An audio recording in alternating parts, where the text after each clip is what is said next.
lack of confidence breeds excuses. You ever followed up on a friend about a song they was gonna make, a book they were gonna publish, a story they're gonna write, or a podcast they was gonna start? And when you follow up with them, they give, I didn't have the right amount of funding. I don't have the best equipment. Someone canceled on me. Things happen. You know, all of these are excuses that are deep rooted in the lack of confidence. People like to cover up their excuses. People like to cover up their lack of confidence with believable excuses. And I'm not one for that. When I hear these excuses, these little bitty excuses, there's someone in a worse predicament than you that's going harder. You have to be hungry enough. You have to be literally starving in order to push through those trials and tribulation. You have to be hungry to push through that lack of motivation, those dark days where you don't feel like getting up, but you still have to push through. You have to think about the life you want to live and the destiny you want to leave behind until you're gone. See, a lot of people go through life on autopilot, taking it day by day, right? Living in the so-called present moment, but they're thinking about yesterday. They're not thinking about today. They're not thinking about the future. And they're not doing actions that build their future up. So when we are just hiding behind excuses, you're creating an enemy for yourself, and that enemy is yourself. It's not the government. It's not your haters.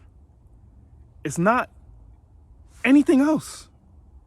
You have to look yourself in the mirror, get rid of distractions, and get off of our high horse and look and like, yo, I could do this.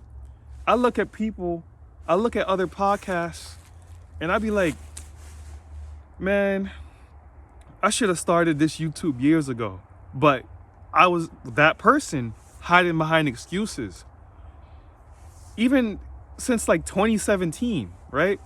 I spent some time in Italy. I went to art school in Italy for like 2.5 months. And people were saying like, yo, you should start a YouTube. You should start a YouTube XYZ. And I was big on my fashion game out back then. And I still am. I'm going to slowly relay that onto this channel, right? But I didn't have the confidence to start a YouTube. Like me, I'm not really big on talking to the camera, but once I started getting into it, I like it. I enjoy doing this now. And I'm like 9 months in.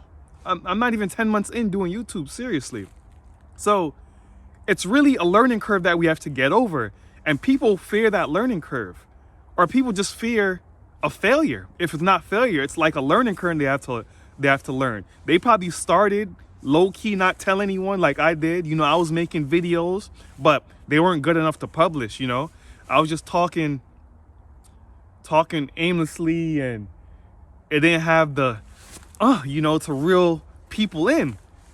But as I develop, as I'm getting better with each video, and I'm learning the algorithm, you know, the SEO, all that type of stuff, it becomes fun. And a lot of people don't have the perseverance to go through that learning curve. They think once they start something, they have an idea of what it's like. But once they actually do it, it's like, oh, wow, I thought it was like this. I thought it was like that.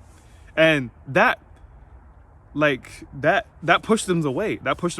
So it's really about starting is the hardest part.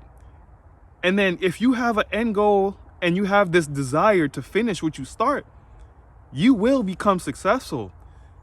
It comes from within. It comes from within you and your drive.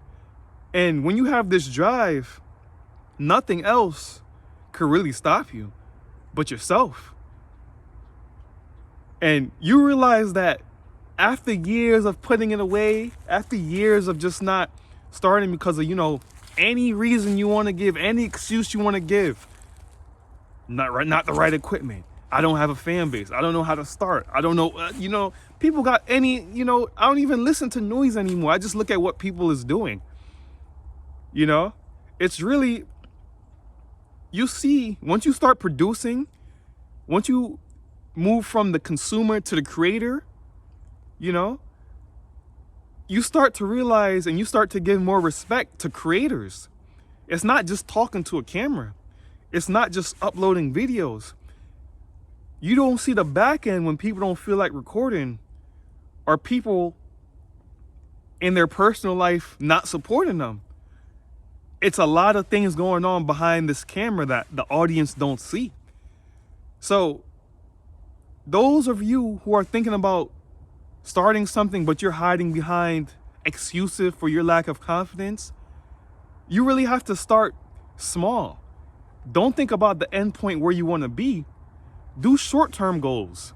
Do a 3-month goal and see where you want to be. See where you want to end up. And then check those goals off as you accomplish them. Once you get these small goals accomplished, that gives you more motivation, more fuel to reach your end destination, right? It's like a checkpoint, right? I suggest physically writing down, not on your notes page, on your iPhone, not on your laptop. Get the good old pen and paper, you know, even write in the dark, like in the 1700s, light a candle, no music, no distraction, nothing that entertains your dopamine. Just you in the dark in the candle. Think about that. Just you, your thoughts, your pen and paper, and write it down. Talking about you have no confidence. You have no confidence because you're comparing yourself to other people. You have no confidence because you have a strong end goal. You finally started and it's not what you thought it would be. So you have work to do. You have a learning curve to get over. But this is just the beginning. This is the exciting part. Don't get discouraged, get excited. Don't get discouraged, get energized. Use that energy into your goals, into your paper. Put it into your videos, put it into your music, put it into your craft. Put it into your cook. Even doesn't even have to apply to like anything creative. You could be a chef. You could be a chef and you're trying to think of new meals for your restaurant. You could be a gym instructor and you're trying to have people stay longer, you know, you have a high turnover rate, you're trying to fix that. You have to get creative. And this is the fun part. You have to do different stuff that may fail in order to finally come across success. So this has been More Studios. If you enjoyed this video, like, share, comment, subscribe, and until next time, you guys be well.